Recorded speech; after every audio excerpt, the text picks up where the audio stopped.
Hi, Fashion Dolls. It is Transformation Tuesday, October 18th, and welcome to an all-new episode of Style by Stevie. Our next special guest today is a award-winning actor, director, and producer, and he's also been on hit shows such as 90210. He's been on shows such as The Bernie Mac Show. He's been in films such as Friday After Next, and one of my personal favorites that he's done, Eve, which starred the late Natalie Desselle. I'm super excited for our very special guest today, ladies and gentlemen. So we're going to give it a minute for everyone to come in. Be sure to share the live. I hope you all are doing awesome today as I'm feeling awesome. I hope you guys are loving the mocha colored look today. I had to do a hair color change for you guys because you know it's the fall months. And when it comes to fashion, we have to push the envelope, right? I'm trying to give y'all a little Sharon Stone basic instinct over here with this style. Oh my goodness. So I hope you all are doing wonderful. Give me one sec, ladies and gentlemen. All right, I got you. I got you. I got you. I got you. Wait, type something in the chat, Fraternal, so that I can go ahead. Hi Reggie. Hi Marcos. Make sure you guys go and check out Love the Look. Push the envelope. Thank you. Thank you. Thank you so much. Thank you, Marco. Make sure you guys go and check out the One Mic podcast. Subscribe to his YouTube channel. Also, shout out to my brother K-Toops. Me, K-Toops, and Jay Evans are doing a panel this Thursday, and we're going to be talking about 90s R&B classics. So make sure you guys join that at 6:30 on Jay Evans Live. We'll be going live together. Alrighty. All right, Fashion Dolls. So without further ado, let's welcome our very special guest, the one and only, the icon himself, Mr. Reggie Gaskins.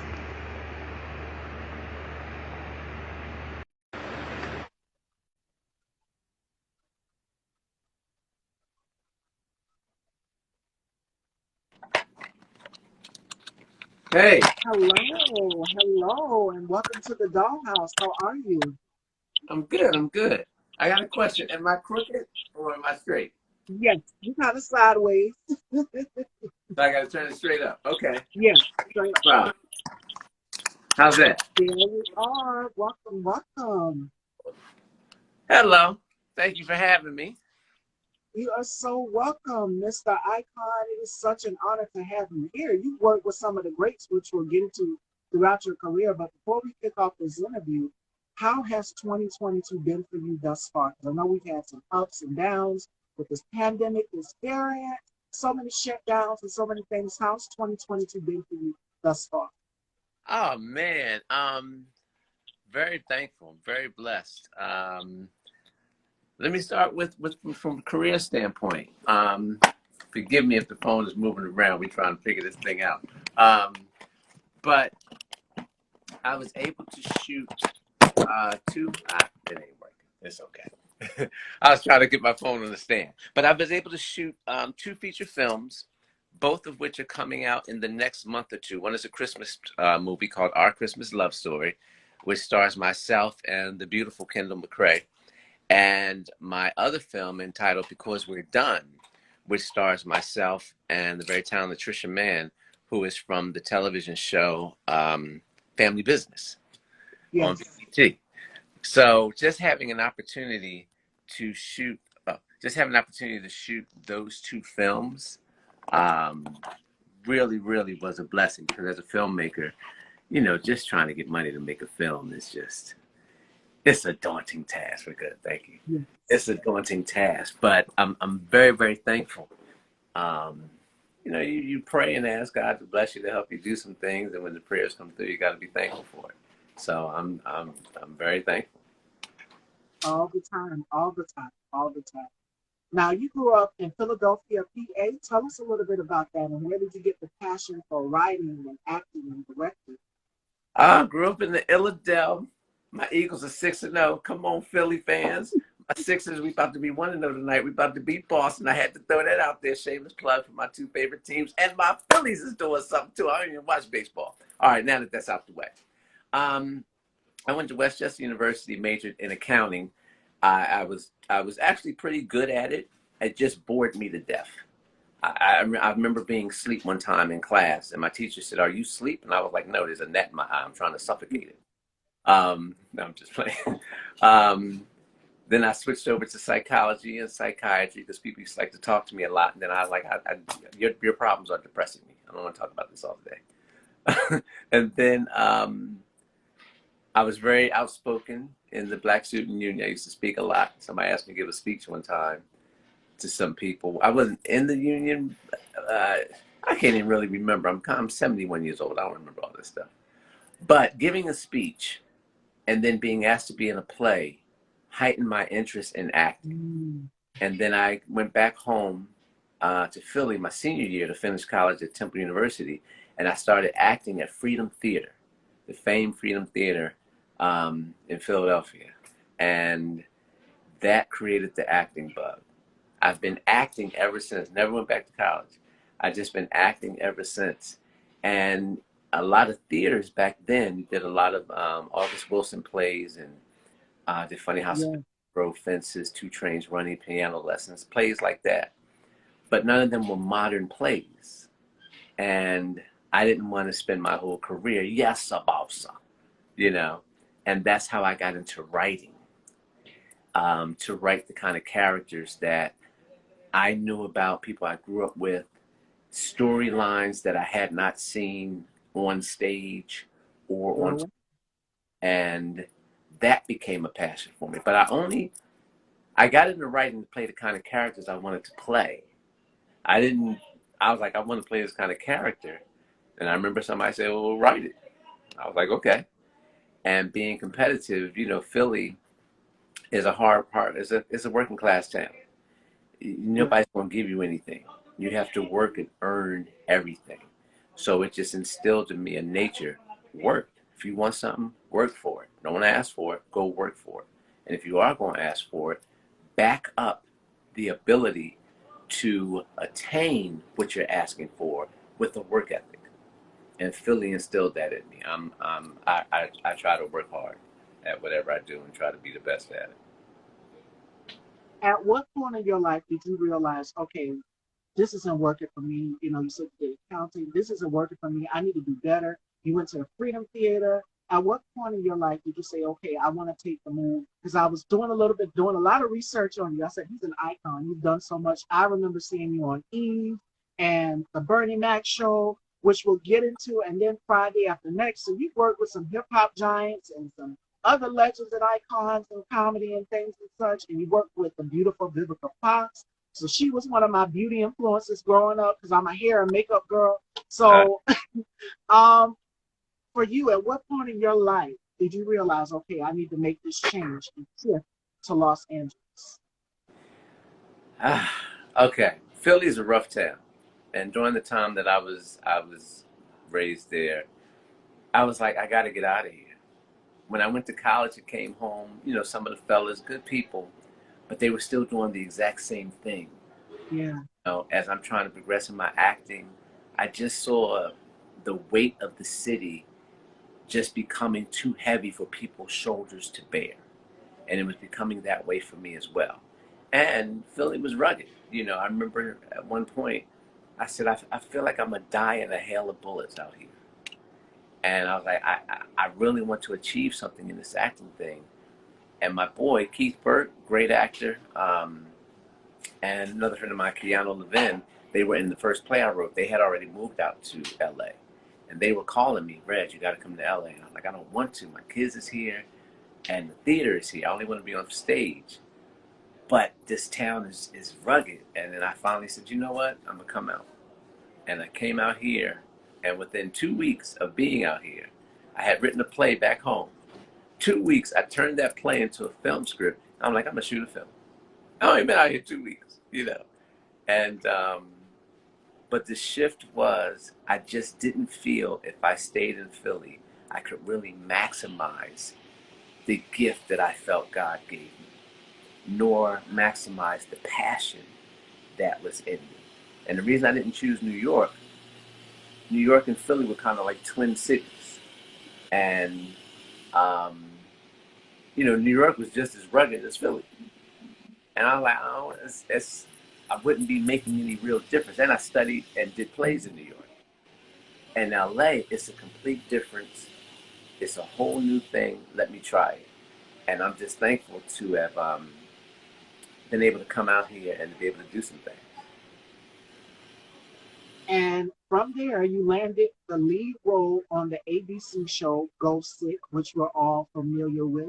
Tell us what was it like getting the call to uh, do this role and be the lead of this show. Man, here's an interesting thing. When I did Go Sick, I gave up acting. I was recently married, and everything was things were not going well for me. Right? Let me backtrack. I was recently married. Things were not going well. I gave up acting. I said, Lord, all I'm gonna do is go to work, go to church, and play ball until you open the door for me. Gave up acting. Right? My ex-wife at the time had an audition. She said, can you take me to this audition? Sure. Drove her to the audition. I'm just in the waiting room waiting for her. She and the casting director came out and had asked and said, we don't have enough male readers. Do you mind reading with some of the females? Mine, I ain't got nothing to do. You know, this is apart from females. I ain't got nothing to lose. Long story short, they ended up casting me to be the lead in this show. And I was like, okay, this is what I came out here for. I was depressed because when I got out here, it wasn't working for me. It was rough. And I was working hard. And then this came about. And that really propelled and opened a lot of doors for me. Yeah, and from those doors, some of the projects that I've mentioned, my favorite was Eve. Eve played a fashion designer, and you worked with the late, God bless her soul, Natalie Gazelle. Yeah. Queen Latifah also made an appearance on the show as Eve's sister. And then you worked with Ice Cube and Friday After Next. And Uh, then you worked with another late giant. It's like we've lost so many icons. The one and only Mr. Bernie Mac. What was it yeah. like working with these names that I've mentioned, especially Natalie and Bernie? It was inspiring. Um, when you have an opportunity to work hard to be your best, right? And then that opportunity results in working with others who did their work to be their best at the top of their game. And you're now in the room with them on kind of an equal playing field. It's humbling, but it's also inspiring because I got to see up close the work ethic that they put in to get to where they were and then watch them utilize it in that form of fashion inspired me to work even harder, you know, and knowing a lot of people know me and I thank them, appreciative of it, you know, but I still want more. There's still a lot of people. There's some people like, who is this dude? Who is she interviewing? Eve? I'm 22. I wasn't even born when Eve came on. Let me see what this is, you know. Um, I want to work and push past any level that I'm at now and see what phenomenal feels like. Denzel, Nia Long, Ice Cube, Al Yeah, Pacino, Robert De Niro, Glenn Close. They've pushed past certain points of their career and they got to see what phenomenal feels like. And there are a lot of talented actors that just may never get the shot. So they inspired me, especially Bernie. I do stand up also, and I had a chance to just being at a comedy club, a lot of different comedy clubs here in LA, you know, star comedians would just come in, you know, and it's like, oh, Bernie Mac is here. You know, Bernie, you want to get on stage? yeah, Obviously, carte blanche. And just to be able to watch him work at his craft and to hear his passion for it, the love for it, you know, if you don't love what you're doing, what are you doing it for? You see what I mean? And I'm so thankful for you because you have a passion for what you do. And your passion illuminates for others to see others in their passion. Do you see what I mean? And so Natalie Desselle, bless her, man, love her. You know, great person, beautiful personality, talented actress. You know, um, worked hard to get to a place, and she left an indelible mark. You know, on many people. I recently lost another friend of mine, talented brother named David A. Arnold, yes. just passed away. And Dave had a work ethic. You know, I'm gonna work hard for this thing. So, in the spirit of all of them, Natalie, Dave, Bernie Mac, um, I'm going to keep working hard. I may never get to the point where I win an Oscar, but I will always be at the point where I worked hard to get one. You know what I mean? And I'm good with that. And that you are. You said Oscar, so we'll get to that because you received a NAACP award nomination for your hit film Restraining Order, which Uh, stars the beautiful Robin Givens. And I used to fangirl after seeing her and Grace Jones and Eddie Murphy on Boomerang. Everybody knows Boomerang. That is right. a classic film. So hmm what was it like working on this project? And where were you when you found out that this project was nominated? Um, Working with Robin was also very inspiring and a great learning curve for me.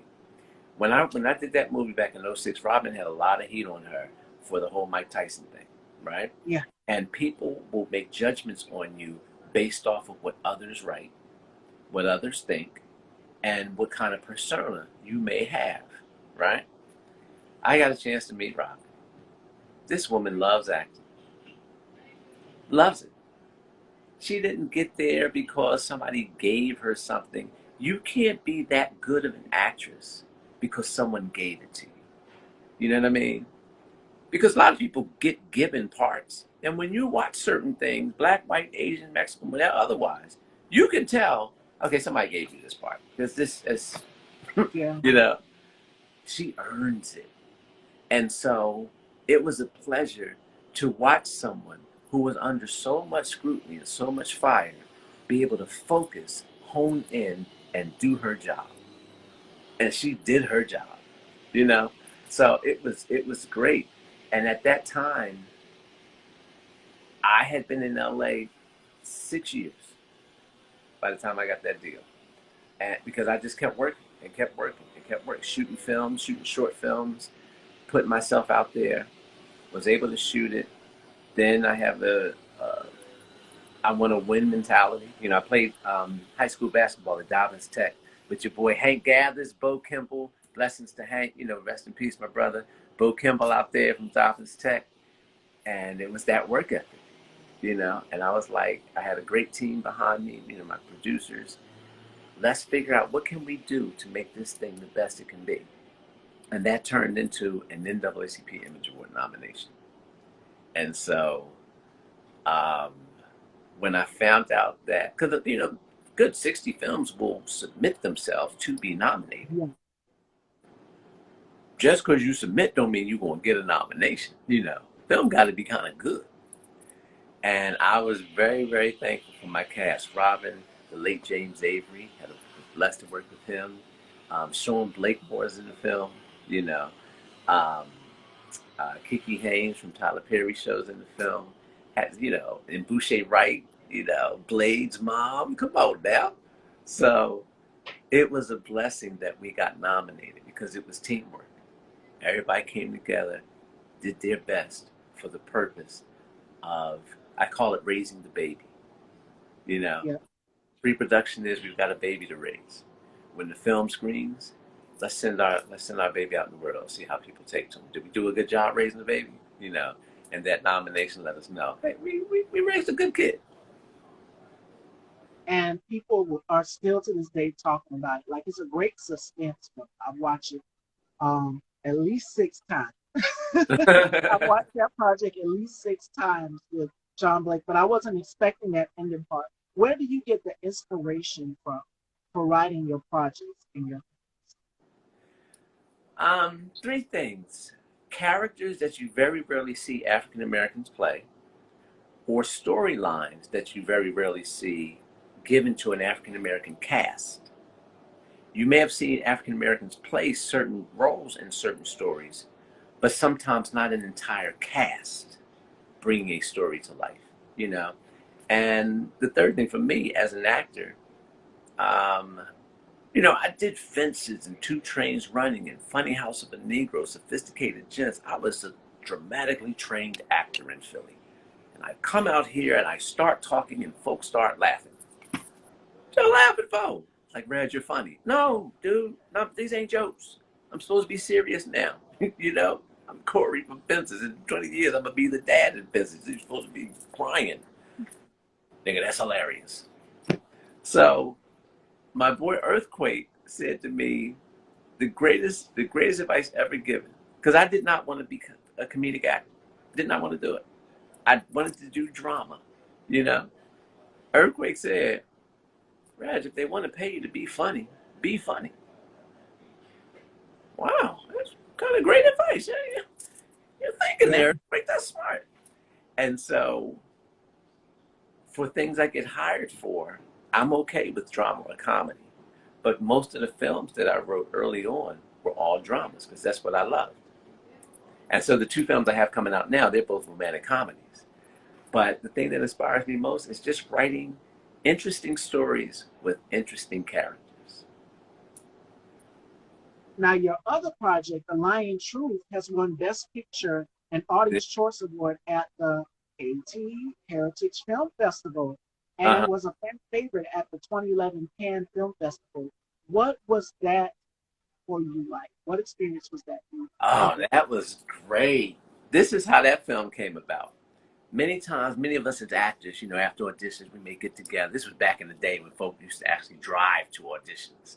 Yes. You know, but we would meet after auditions and just have lunch and talk like, hey, how was your audition? So one day I'm meeting with a friend of mine and she's talking about her audition and, you know, we're just going singing the blues. She gets a phone call and she's like, hello? Oh, man. Okay. All right, I'll be there. And she hangs up. And I'm like, is everything okay? And she said, yeah, I got to pick a friend of mine up. I'm like, she good? Because you seem, she said, yeah, she got raped on set. What? She said, yeah, she's doing a music video. She got raped, but I got to go get her. And I'm like, well, you want to call the police or something? Like, she's like, no. She said, Reg, I done been raped at least 2-3 times shooting the music videos. And she was so cavalier about it. Just like, and I'm thinking to myself, this is crazy, right? I was working at BET at one point, and I remember a few artists that we had on, how they were talking about how women get the job to be in music videos to set them up to scream rape to get their money. So now I'm like, yo, this is an interesting dichotomy because when that situation happens, who do you believe?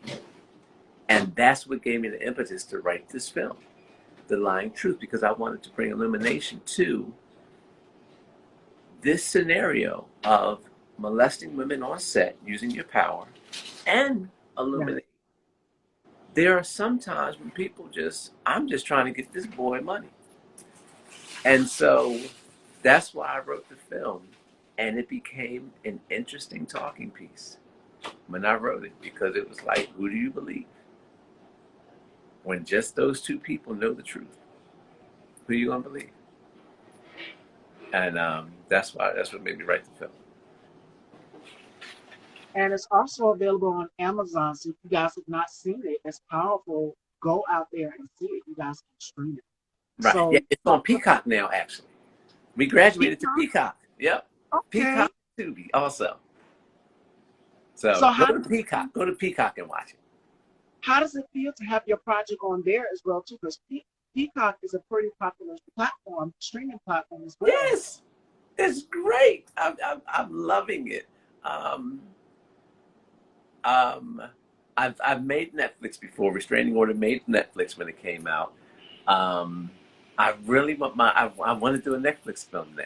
You know, that's my next goal. But for us to be on Peacock, right next door to Sanaa Lathan, who's got her film on Peacock, shoot, I'll take Sanaa Lathan as a neighbor. I'm okay with that. Oh my goodness. And we got some questions for you. We got a question from my paternal. He wants to know, why does an all-black cast movie has to make it known by the movie title? Wow. Say it again. How what? He wants to know, why does an all-black cast movie has to make it known by the movie title? Why does an all-black cast have to make it known by the movie title? Um, so I would say this. The title of the film, regardless of the nationality, will always spark your interest, right? Yeah, Once the interest is sparked, and because we are always, in many cases, even to this day, even though a lot more work is out there for us, but even to this day, in many cases, a lot of our films are overlooked. If you have a great movie title, it's like, yo, that title is interesting. And then you realize that film has an all black cast, the hope and prayer is I'm even more interested. Then, if the film is good, we've done our job to show we are just as entertaining and talented in telling our stories as anyone else. And it's not that we're not including anyone else, we're just telling our story. Because when you tell your story and you don't include us, that shouldn't be the norm, that you cannot include us, but we have to include you. You know, film's a film. So enjoy our stories told by us, just like we're going to enjoy your story told by you. absolutely, 100%. And there's so many up and coming black film producers, directors, actors. I had an interview with another actor and performer, and he was saying the same thing. We have to create our own lanes, and we have to create our own pathway, especially as black creators, film directors. Back Mm-hmm. then, oh, I mean, every once in a while, you had Gina Prince and so many others that came from that era Right, as well. right, right. So, out of all of your projects, because you could have went through to Modus, Rebecca Fox, out of all of your projects, which one resonates and holds a special place to your heart? Oh, man. I must say, right now, wow. I'm going to say Restraining Order and then Our Christmas Love Story, which is coming out this Christmas. All And the right. reason why Restraining Order was my first.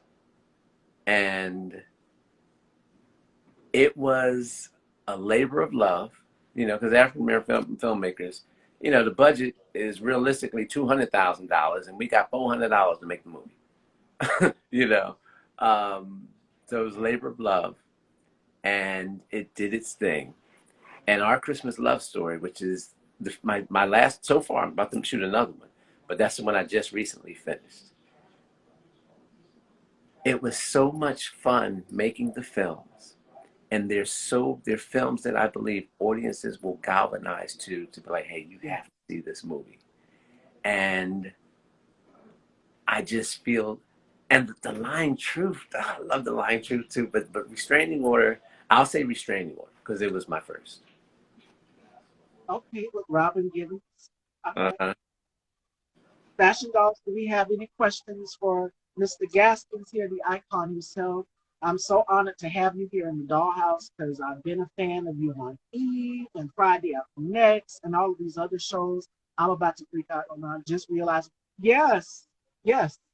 Do you get recognized? Which character do you get recognized the most going out in the world? Officer B. Dix. All the time. I Let's was be just honest. I was at Taste of Soul over the weekend, and got a little fat, got some good shrimp French fries. Mm. Excellent. They were excellent. And a few people there was like, I always get the finger snap. Like, mm, then it'll hit them. You're the guy from Friday After Next, That that one, Mhm. only because my commercial was running, the Angry Birds commercial, because that was recent, and a TikTok commercial that's also running. But typically Friday After Next. Okay. And speaking of Friday After Next, what was it like working alongside Ice Cube? You worked with Eve. Eve was a Uh-huh. hip hop artist, and you got Ice Cube, who's both of them have been in the game for a long time, and they both Right. did barbershop together, which is so crazy. But what was it like being able to work with Ice It was a learning experience because I didn't know what to expect, like, oh, at the time it was like rappers are given these jobs. They don't really take them seriously because it's like, hey, you're the rapper, you're the name of the thing, but we're going to surround you with a bunch of actors who know how to act and blah, blah, blah. Nah, Ice Cube's a smart dude. Yes. This intelligent brother. Ice Cube is one who, I don't know if Ice Cube ever took an acting class, but he took playing his role seriously. The same way I prepared to make sure my lines and be prepared, Ice Cube was prepared. I don't remember a time on set where we had to go take 22, Ice Cube, the line is, he'd take 1, 2, 3, boom, boom, boom, let's go, let's move on. I know my stuff, let's go, you know, and very gracious. If any of the other actors were struggling a little bit, he didn't really trip on you. He was cool, like, take your time, you'll get it. Ice Cube, cool dude, so I appreciated working with him. Boy Cat, Mike Epps. It was fun. It was fun. All of them, man. Um, really good people, and that's the thing you can appreciate. Good people. All right, Fashion Dolls, in this question hour, we got some questions for you, Reggie. The first one is from Chrissy. Hey, my love. Chrissy wants to know, what kind of music do you listen to? Jazz and hip hop. Okay. Boney James Drake. you know, um, Jazz and hip hop. And shout outs to B Brown, actor, singer. B Brown, actor, wants to know, is there a role that you've ever found challenging or had to turn down? Yeah, there was a television show. Um, um, Star, and they had called me in there to. It was a straight offer, actually, to play a role of the love interest to a dude, the manager or whatever. And Okay. I'm like, with all respect for everything, I just don't play those types of roles. You know what I mean? And so, and I like the show Star, but I didn't do it. You know, um, because for me, and Right. I'm friends with everybody. But I say this because I teach acting. I teach Meisner and method technique.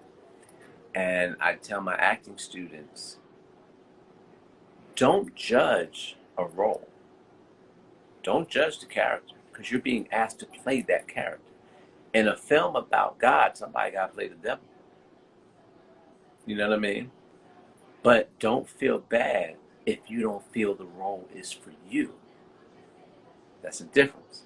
If I'm going to judge the role and turn it down because I'm judging it, I don't know that's always the best thing to do. But if Right. you just feel that role doesn't fit me, I'm not right for it, for my art, my craft as an actor, then that's different. And for me, I was like, it doesn't fit me. You see what I mean?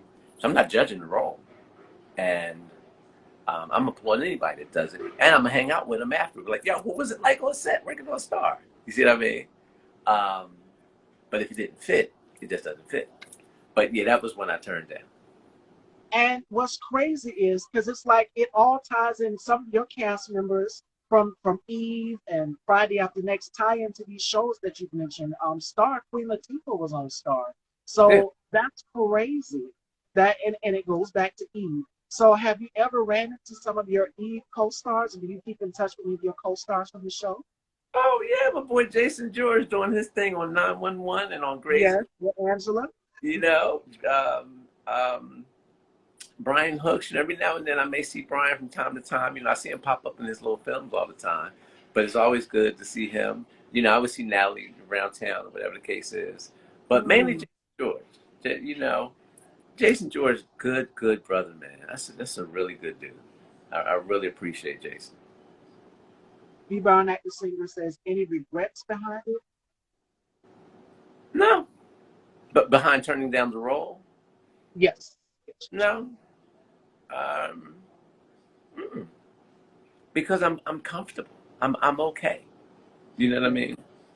Like I said, if I had turned it down for any other reason that wasn't authentic and resonating with my truth, you know what I mean, then I'd have felt bad.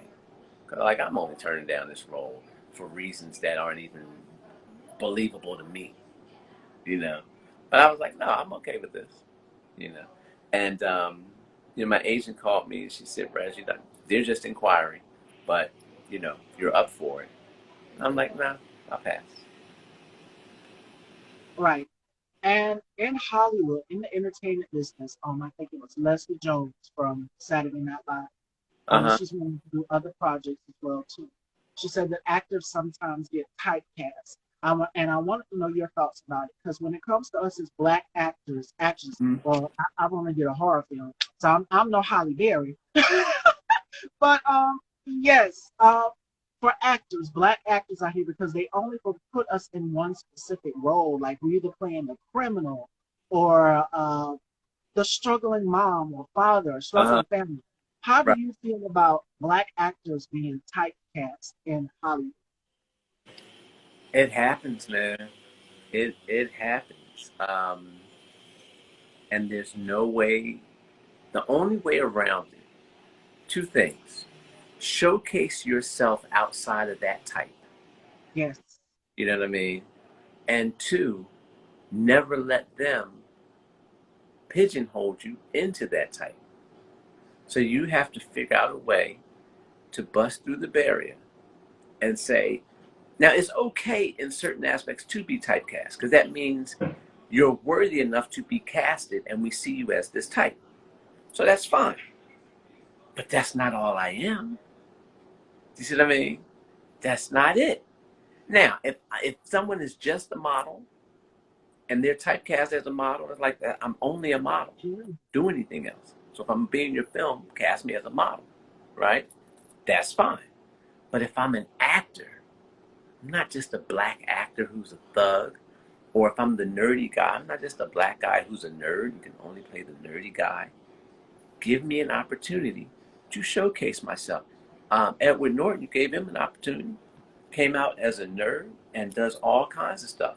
Mark Ruffalo gave him an opportunity. Leonardo DiCaprio plays all kinds of characters. Yes. You know, give us an opportunity to showcase. Good friend of mine, Eamon Joseph, one of the greatest character actors you ever want to. Interview him. Interview him. I've had him on the show. Yeah. Yes, Eamon could play a multitude of characters, multitude, from the corporate lawyer to the judge to the cop to the bad guy to the criminal to the crazy person, to the nerd to he can play all kinds of characters, Yes. and he's gotten his shot. But in my opinion, from a feature film standpoint, there's a whole bunch of films Eamon could have been in as a multitude of characters over his career, and he'll do that too because the boy's talented. The boy got mad skills.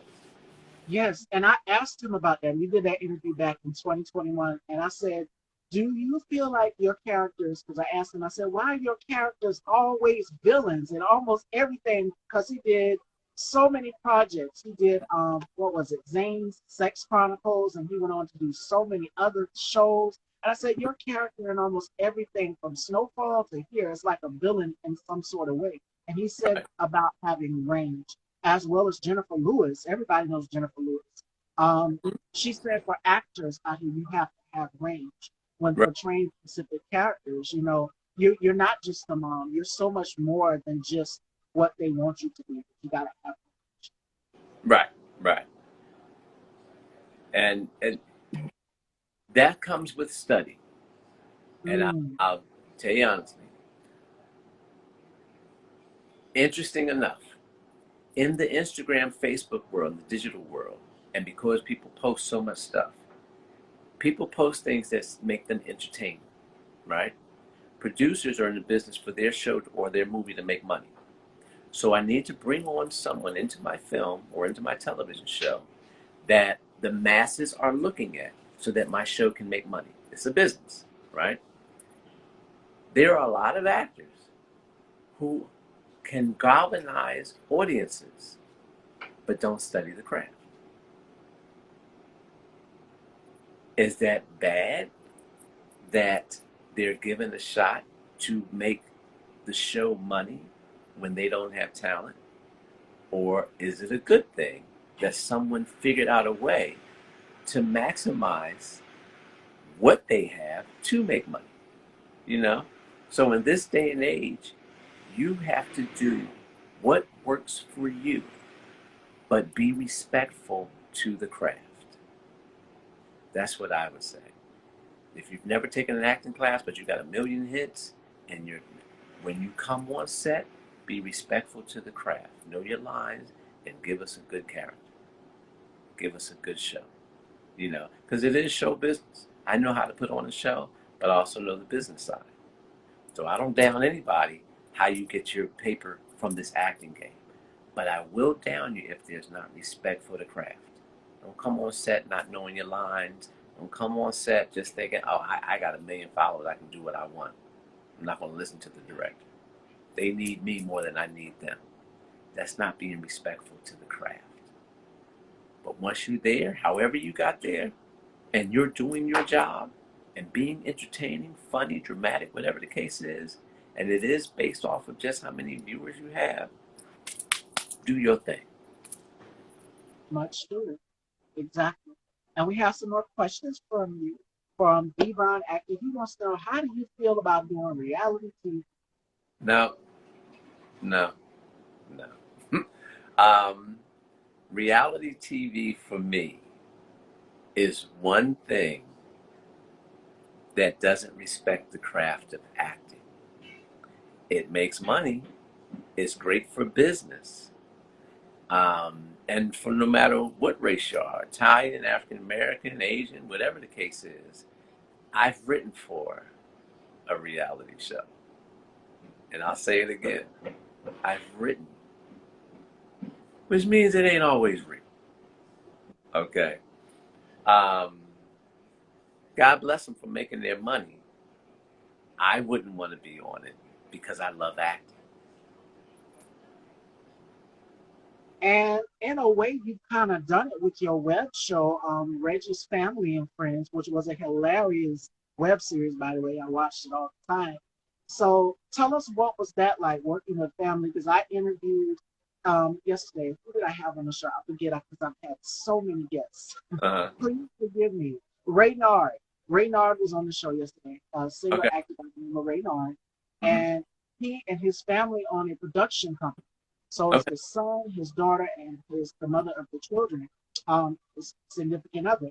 And I asked him, what was it like working with family? So for you, what is it like working with family? And are there any tips and pointers to anyone who decides to get in this business or start a business in the acting world with them? So here's the thing. Reggie's Family and Friends is a scripted TV show I wrote. Everybody was casted. None of Okay. them are my family, right? But working, once you come on set, and the way I run my production company and my sets, we all family. From the first production meeting to the time we get on set, you with your brothers and your sisters. And we're going to work together as a family. We're going to argue. You know, we're going to eat together. We're going to clown. But we're going to do good work so that this family is well represented. So I didn't have my real family on Reggie's Family and Friends. Those were all actors that I cast Oh, okay. for us to look like a family. And everything we said was pretty much, I did it in the vein, I was on a show called Curb Your Enthusiasm, and that kind of encouraged me to do it. I did it in that vein. So I didn't write out the lines. I just said, here's the beat. This is what I want to capture. And so I studied at the Groundlings also. So understanding improv and how to start a scene, get to the middle of the scene, and how to end the scene. All these actors were great improv actors who understood, this is how we're going to start it, this is where the conflict's going to be, and this is how we're going to resolve the scene. But all those were actors. None of them were my family. Okay. Okay. All right. The next question is from Alan Yankee. He wants to know, is an extra just as valuable as the lead actor? Is the extra just as valuable? As an actor, yes. Ah, man. I've done background work. No. Here's why extra, not as valuable as the lead, but this is why extras are valuable. In a scene, in life, when you go into a bank, even if it's not a crowded bank, you still got a bank teller and somebody walking around. Mm-hmm. So to make the scene believable, you do need the background artists, right? So they're very important. But if they're not there, you're not going to take your eyes off of Denzel to look at the background artist. That's Denzel Washington right there. You know what I mean? You're not going to stop looking at Michael B. Jordan just to see who in the background. Who you're going to keep your eyes on Michael B. Jordan, you know. But the background artists give the film so much texture and make it look good. You know what I mean? Where you're at right now, your background looks better than my background, right? But folks still looking at me and you. They may notice, like, who in the picture? Yes. What is that picture behind her? But at the end of the day, they looking at me and you. You know what I mean? So no, they're not. They're not more important than the lead, but they're very important. And if you do background work, no, you are worth something. My Yes. first speaking lines came from me doing background work on Martin. I was an Wow. extra, and they needed somebody to say something. And they Red say it, being an extra. So do extra work if you can. Nothing wrong with that. Another comedy genius, because I remember seeing you on Martin. And then fast forward, you worked with Bernie Mac. So, what is some of the best advice for you as a comedian? Also, because you said you've done stand up as well too, and I've seen some of your stand up. Uh Very huh. hilarious. What is some of the best advice that Bernie has given you? Picking Bernie's brain. All the comedians say the same thing, and I'll name them all. Bernie told me this. My boy David A. Arnold, Chris Yeah. Spencer, Kevin Hart, Mike Epps, Cat Williams, a good friend of mine, Lionel Dalton. They all say the same thing. Keep writing. Whatever you notice during your day that you may find funny, write it. Figure out how to talk about it, and keep writing. They've all said that. My problem is because I love acting so much, I don't write down jokes. Things that I may find funny, I'm not always writing it.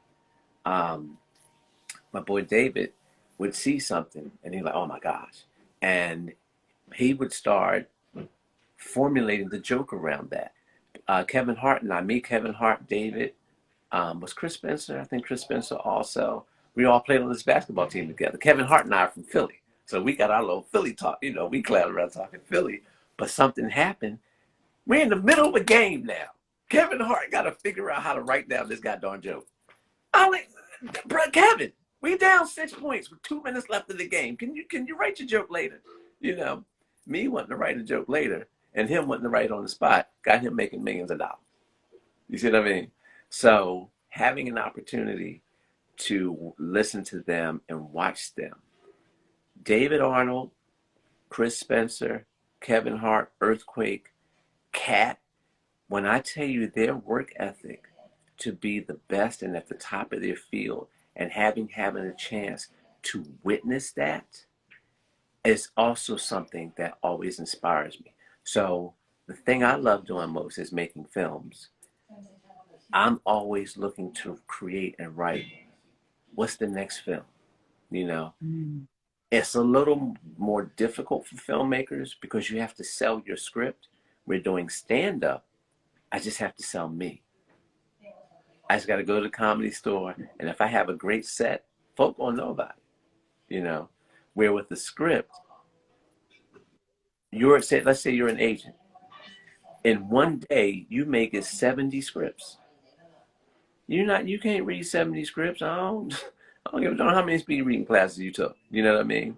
And then out of those 70, you may be like, I'm a horror girl. So ain't none of these scripts horror. So these 70 ain't gonna make it with me. You Right. know? I like law drama. These law films ain't gonna make it with me. So it's harder in that vein, which is why as a filmmaker, I just try to make it and let me go ahead and produce the film myself. So it's a little bit harder. It's a little bit more challenging financially, you know, because you need an investor. You got to sell the film and people got to watch it. People got to make money. Whereas a stand-up, like I said, if I do a great set and then do another one, then do another one, I'm just being offered a job. But that's why David A. Arnold, Chris Spencer, Cat, Mike Epps, Lionel Dalton. That's why, and there's many more. But I was blessed and fortunate to be around them in the beginning, you know, and watch their work ethic, constantly writing jokes, constantly mastering their craft. Watch them go from we got a game this weekend to I don't know when next time I'll play ball with y'all because I got a 12 city tour coming up. So good luck. All right, all right, all right, fashion dolls. Before we get into any more questions, we want to take some questions at the end. Any more last minute questions? But we're gonna do a game here with Reggie. It's called the Rapid Fire. Reggie has to give me five things that he can't live without. It can be your goals, your passions, your manifestations. Yes. It can be your favorite team, which we already know you stated that at the beginning of the interview. Your favorite food, whatever it is. What are five things that Reggie can't live without? Um, family, which is my mom, my kids, my girl, right? Basketball. Can't live without basketball. I still play even at my age. Yep. So if y'all want to come meet me at LA Fitness, let's go. All right. Um, jazz. I have to have jazz music in my life. Have to. Chicken wings. I'm going to Okay. say it. I'm saying it right now. I will not go without chicken wings. And everybody know me. It's like, yeah, this boy be in France at the greatest restaurant ever. Talking about some, y'all got some wings, got lemon pepper, you know.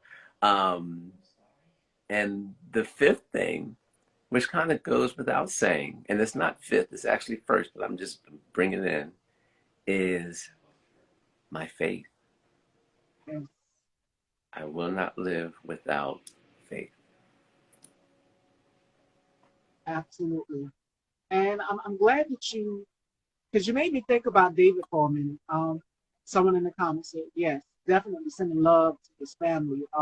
David was a family man, and in his comedy, he included a lot of his family as well too. And I remember Sherry Shepherd, she did her show and she talked a little bit about him as well too and his impact on the comedy world. And she said the same thing basically that I'm saying, which is David was a family man as well as you.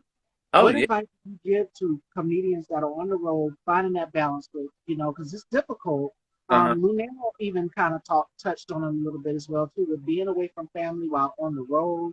How do you find that balance, and what advice would you give to comedians uh, who are on the road out here and being Mhm. away from family?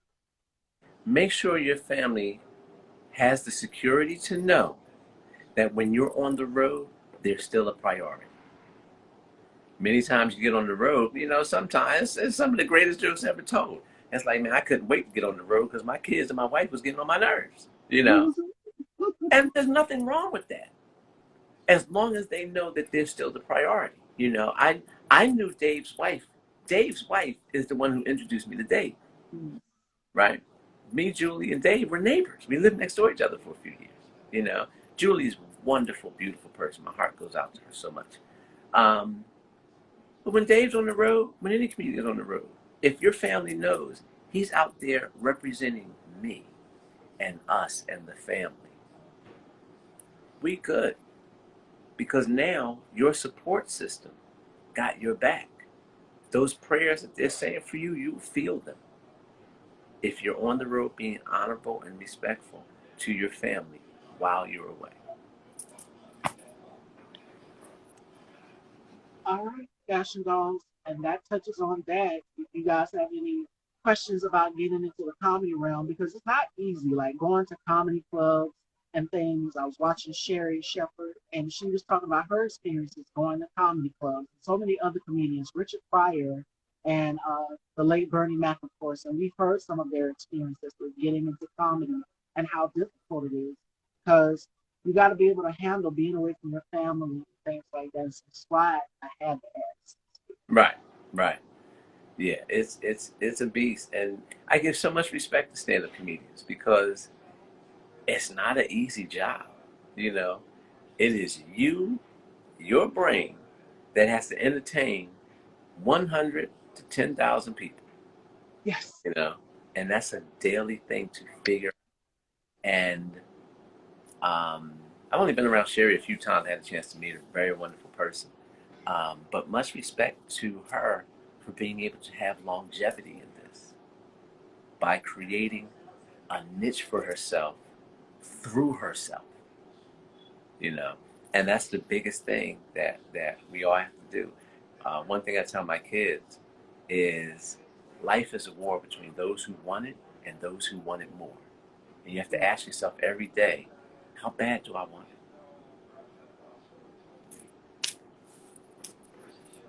All the time, all the time. And that goes into passion versus Mm, intent. And I spoke with my guest about that yesterday. I said, "Are you doing this for intent or passion?" He said, "No, I'm doing this for passion." Because he told me exactly. a story about his mom asking him to sing for him. He's a singer also. And just that, she said, that's passion. That's Right, passion. If you right. find something that you're really serious about doing, go. Yeah, yeah, you have to go for it. I believe if you're not seeking to achieve the impossible, what's the point? So every day I'm like, when somebody said, the greatest motivation speech someone ever gave to me is when the agent said to me, "We don't want you." Okay, somebody will. You know, when my script got turned down, I was like, "We don't want this script." Okay, and investors are like, "Nah, we're not investing in you." Okay, so it only takes one yes. If you're not getting turned down every day, then you're not working hard to be approved at least once. So that's how I work hard. We got another question from you from B. Brown. He wants to know, are you on the West now or back in Philly? He says he wants you to be his acting coach. I live in LA. I'm here in LA. Um, and I do teach acting online. I'm gonna be honest, I don't like it. I'm a personable person. I need to see my actors right there. And In it that also moment, act right. accountable. Because if it's just online, you don't always feel accountable to know your lines. But I do teach acting online. I do coaching online. But I'm gonna tell you this. I'm gonna be very honest with you. You got to come prepared. I'll give you a scene, and I'm giving you all the necessary tools needed as an actor to perfect that scene. Come in, come to class prepared. At least know your lines and have your character developed. We'll work through all the other stuff, but I'm not. I don't teach acting to help people become stars.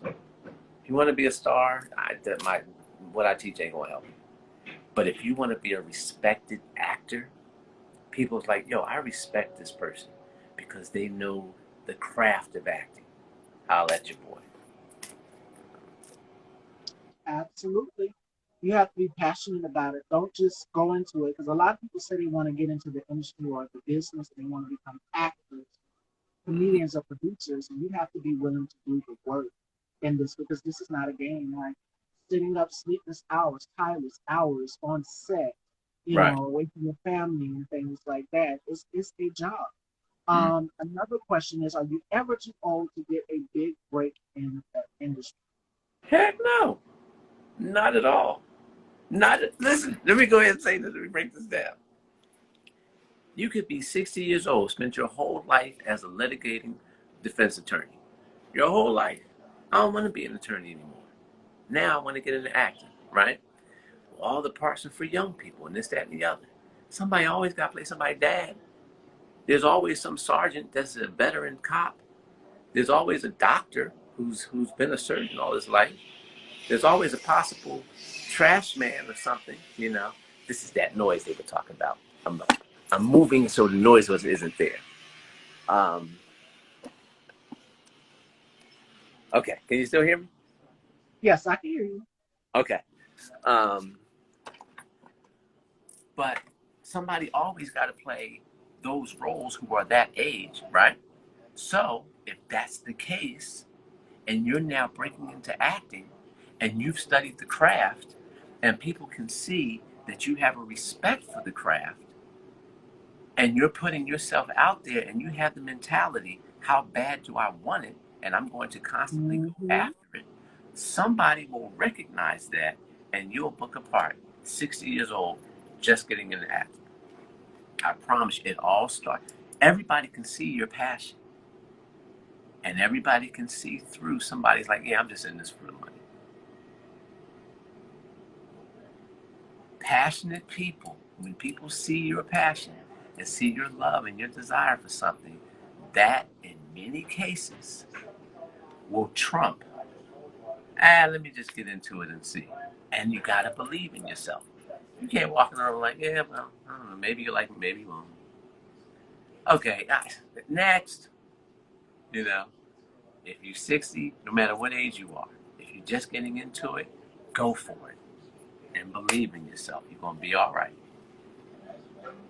Yes, I'm glad that B Brown asked that question because it is a lot of ageism in this business. It's like everybody has an expiration date. Oh, you can't do this because you're this age. No, you need to be this age to do this. It's ageism. So that's another thing that we touched on as well too. So I'm glad you asked that question, B Brown. Great Mm-hmm. question.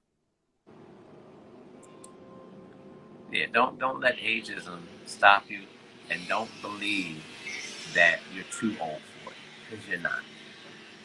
Absolutely. All right, Fashion Dolls, any last minute questions for Reggie or myself? This was such a phenomenal interview, and I'm so honored that I got to speak with you because you're such an icon in real time. Like, again, I've been following your work from Eve to Friday After Next to Martin to so many other of your projects, Motives, so many others. I could go on and on, but it's just an honor to have you here in real time and giving these gems that are helpful to people who are looking to get into comedy or acting or the production side. Now, before we wrap up this interview, what are some nuggets that you would like to give to up and coming comedians? Because the next generation is out here, like the Pretty V's and so many others, just to name a few. What advice would you give to the next generation of comedians? Um, what I would say from an advice standpoint to everybody, from comedians to actors, singers, going back to what I said, how bad do you want it? But don't have fear. Hmm. This you can be scared in this business. Like, oh man, am I good enough? Am I this? Am I that? I look at fear like this: you can face everything and run, or face everything and rise. Face it and rise, right? Fear is faith in reverse. Don't believe in yourself and be like, oh, nah, I don't think I'm good. Don't have fear. The second aspect of it is success is purchased with the currency of hard work. So now you got to put in the work. You've got to have a work ethic to ensure that if nothing else, I put in the work, and that should breed some level of success. And then also know this, um, from Michael Jordan to Barack Obama Yeah. to um, Michael Jackson to Tina Turner, all of them had one thing in common. At some point in time, they all wanted to quit, and they never did. If you believe in yourself, don't quit, don't get scared, and just keep asking yourself, how bad do I want it? And then let everybody know, this is how bad I want it. Identify who can hire me. Spike Lee can hire me, so let me let Spike Lee know I want to work for him. You're like, sure, I can't get in touch with Spike Lee. Why not? He got an Instagram page like everybody else do. He got an agent. He got a lawyer. There's a way you can get it. If Yeah. you want something, you'll figure out how to get to that person. And then, once you do that, let God take over. Like, Lord, Lord, I had no idea how I was going to do any of it. None. To the point where I gave it up. I'm done. I don't want to do this no more. This is too taxing on me. I'm broke. I was homeless living out here in the beginning. I had nowhere to live. I slept in my car for a minute. I don't have no money. I don't have nowhere to live. I have talent. People are like, you're talented, you're funny, but nobody's hiring me. I, I'm done. And God said, so you don't believe me no more? All this praying you doing, you've been called on me numerous times. People are killing me. Hold on, let me go in there and get some more silence. Um, sorry, I'm moving all throughout the house for this. You're But I gotta good. say this. I gotta say it. I gotta say it. I gotta say it. Um, God was like, you don't believe me no more? And I'm like, I do. Then why you quit? If you believe in me, don't quit. You know what? Hello. You're exactly right. So I'm not gonna quit. And I didn't quit.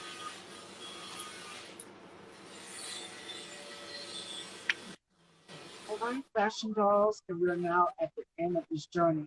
Let everyone know where they can follow your projects and they can check out your projects because you have so many coming out. So look for a film called Because We're Done. We have an Instagram page, Because We Are Done, and Our Christmas Love Story. Both of them coming out um, next month and the month after that, right? And just follow me, Reggie Gaskins, across everything. You know, I post a lot So about me playing the basketball, topic, playing tennis and stuff. But because I'm still balling. I'm still balling. You know, I'm gonna hang my sneaks up at about 63, 64, something like that. I think I'm gonna hang up at 64. So I'm still balling.